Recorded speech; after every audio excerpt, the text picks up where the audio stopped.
الله أكبر الله أكبر. Chers frères et sœurs en islam, assalamu alaikum wa rahmatullahi ta'ala wa barakatuh.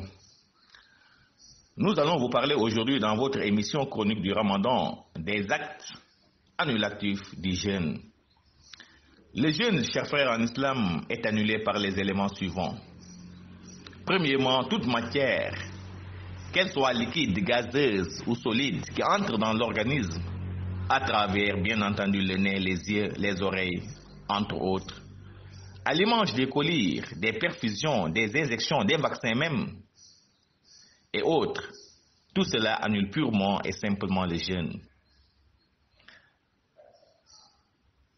Cela d'après les propos de Ibn Abbas radiallahu anhuma qui nous dit Anna sawma yafsudu bima yadkhulu fil jawfi la bima yakhruju kadam wal qay. Ibn Abbas nous dit que le jeûne est annulé par tout ce qui entre dans l'organisme de la personne et non par ce qui en sort comme les saignements, les vomissements et autres. Deuxièmement, sur les actes annulatifs du jeûne, il y a le vomissement provoqué. Si la personne vomit de façon volontaire, son jeûne est annulé. Le prophète Muhammad alayhi salatu wassalam, nous l'a dit Man istaqa amdan falyaqdi, que quiconque vomit de façon volontaire, son jeûne est tout à fait annulé. 3. Il y a l'éjaculation du sperme en pleine journée de Ramadan. Cela annule purement et simplement le jeûne. Donc si la personne regarde des images ou pense à des actes d'amour jusqu'à éjaculer du sperme, son jeûne est annulé. Exception faite au moment du sommeil car n'étant plus responsable de ses actes. Quatrièmement, il y a le fait d'avoir des relations intimes avec son épouse en pleine journée, bien entendu, du Ramadan. Cela annule purement et simplement le jeûne. Je rappelle que les relations intimes ne sont permises que la nuit, c'est-à-dire du coucher du soleil jusqu'avant l'aube. C'est durant cet intervalle de temps que la personne peut en tenir des relations intimes avec son conjoint. Cinquièmement, il y a le fait de boire ou de manger par erreur ou par oubli. Cela annule purement le jeûne selon la thèse évoquée par Imam Malik dans sa Risala d'Ibn Abi Zayd al-Qayrawan. Sixièmement, le fait de manger ou de boire croyant que le soleil s'est couché alors que ce n'était pas le cas. Il fait toujours jour. 7. Le fait de boire ou de manger ou d'accomplir même l'acte sexuel par contrainte. Cela annule le jeûne. 8. Le fait d'avaler un solide non nourrissant comme une perle ou un fil de tissu. Par exemple, celui qui avale par erreur une perle de chapelet ou autre, son jeûne est annulé. Le tailleur qui avale un fil de tissu, son jeûne est également annulé. Neuvièmement, le fait de boire ou de manger croyant que l'aube n'est pas encore apparue alors qu'on est au petit matin. 10. L'intention de rompre son jeûne même sans boire ni manger. Et je rappelle que l'intention ou la formulation de l'intention même fait partie des règles fondamentales, n'est-ce pas, du jeûne. 11. Le fait de régner sa foi, cela annule le jeûne, même si par la suite vous revenez à votre décision. Voilà en résumé les 11 actes qui, une fois commis en pleine journée de Ramadan, annulent purement et simplement le jeûne et obligent les fidèles à rembourser le jour rompu tout court. Maintenant, comme précision de taille, si un fidèle rompt son jeûne de façon volontaire, sans raison valable, là, il va non seulement rembourser ce jour de jeûne rompu, mais aussi il sera soumis à une expiation, c'est-à-dire al-kafara, qui consiste soit à donner une nourriture ou de la nourriture à 60 pauvres, ou soit à observer 2 mois de jeûne consécutifs, ou soit à affranchir un esclave croyant, pratique qui n'existe plus. Donc, chers frères et sœurs en islam, faites des efforts durant ce mois de Ramadan. Et sachez que le Ramadan ou le jeûne du Ramadan est une obligation qu'Allah subhanahu wa ta'ala impose à tout musulman. Sachez également que toute personne qui rompt son jeûne, qui rompt un jour de jeûne durant le Ramadan, sans aucune raison valable, elle ne pourra plus le compenser, même s'il observe le jeûne tout le restant de sa vie. C'est ce que nous dit le prophète Muhammad sallallahu alayhi wa sallam. Man aftara yawman fi Ramadan bila uzrin lam yaqdihi siyama dahru wa in samahu. Celui qui rompt un jour de jeûne durant le Ramadan, sans raison valable, il ne pourra plus le compenser, même s'il observait le jeûne tout le restant de sa vie. Chers frères en islam, nous voilà au terme de notre chronique. Merci et à la prochaine. اللهم أهل علينا شهر رمضان بالأمن والإيمان والسلامة والإسلام والتوفيق لما تحب وترضى يا ذا الجلال والإكرام. اللهم أعنا فيه على الصيام والقيام. اللهم اجعلنا ممن يصوم رمضان ويقومه إيمانا واحتسابا لوجهك الكريم يا أرحم الراحمين. اللهم سلمنا لرمضان وسلمه لنا وتسلمه منا متقبلا وجعلنا فيه من الفائزين يا رب العالمين. والسلام عليكم ورحمة الله وبركاته.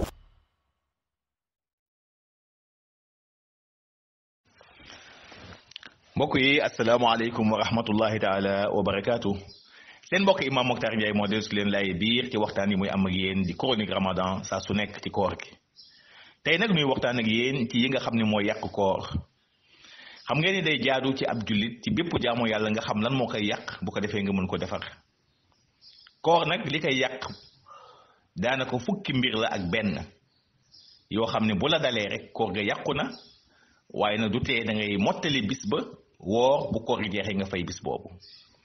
ba ci njëkk mooy lépp loo xam ne dafa tàbbi ci sa biir, moo xam fu mu mën a jaar ci bakkan ya wala ci nopp ya wala ci bët ya ba dugg ci biir ba, moo xam liquide la, ndox la wala gaz la wala ñam la, loolu dafay yàq koor. lu mel ne coliir muy tuufaay, lu mel ne garab gu ñuy toqal ci nopp wala gu ñuy toqal ci bakkan wala ay piqûre wala vaccin, yooyu yépp bokk na ci liy yàq koor. ndax loolu yépp boo xoolee dafay tabbi dem ci sa jëmm ji, day yàq koor. moo tax ibnu abbas radiallahu anhuma leeral ka mu ne anna sawma yaslu bi ma yadxulu fi l shawfi la bi ma yaxruju ka dammi wal qayri. mu ni bokk na ci li yàq koor lépp loo xam ne dafay dugg ci sa biir. kon loolu rek jeexal na wax. lépp luy dugg ci biir ba ak fu mu mën a jaar rek day yàq koor. waaye nag lépp loo xam ne day génn nag ci sa jëmm ji, lu mel ne wàcc woo xam ne nit ki tayu ko wala muy def prise de sang, deret ji génn ci moom, loolu moom yàqul koor.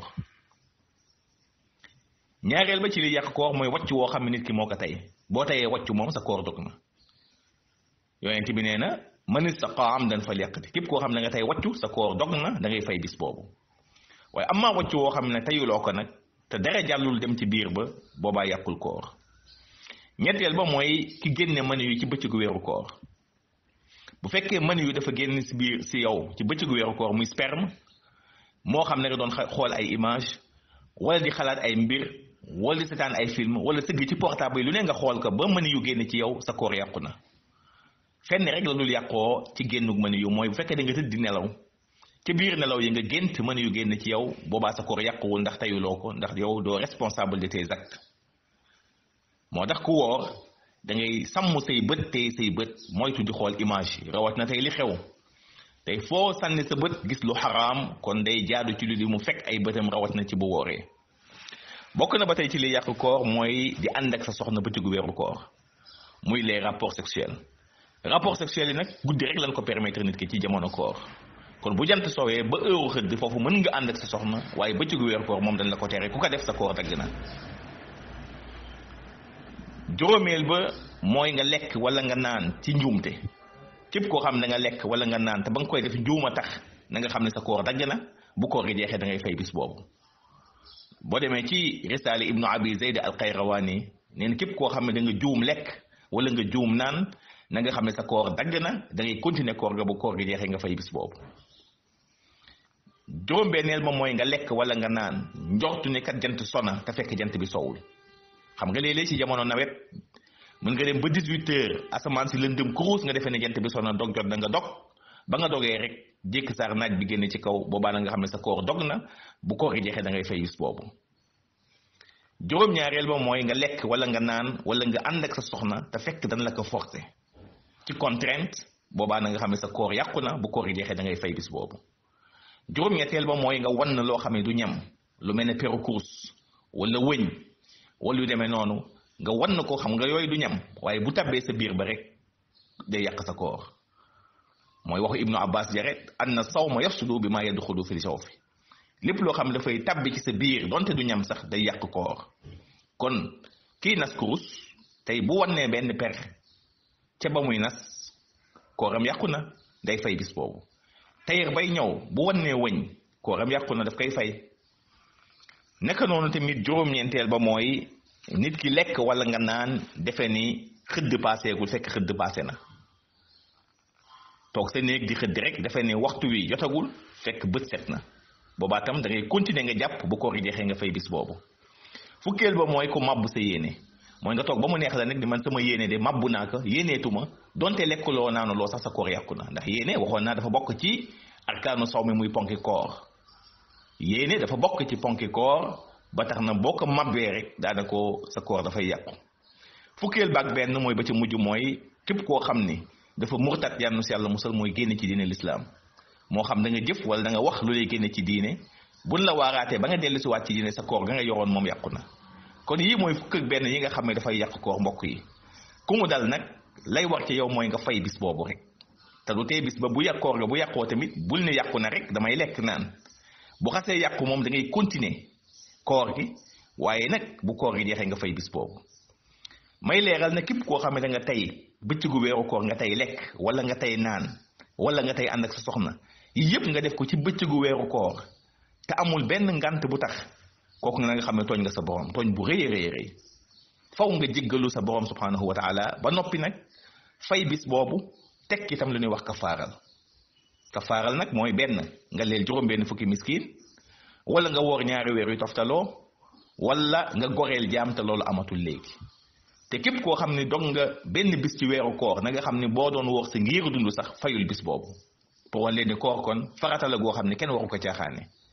kon nañ ci bàyyi xel góorgóorlu ci bu baax bañ ko fawe góorgóorlu ci ñaan ci yàlla nangul nu yal na yàlla may dégg ak topp. assalaamu aleykum wa rahmatullahi taala wa barakatuh.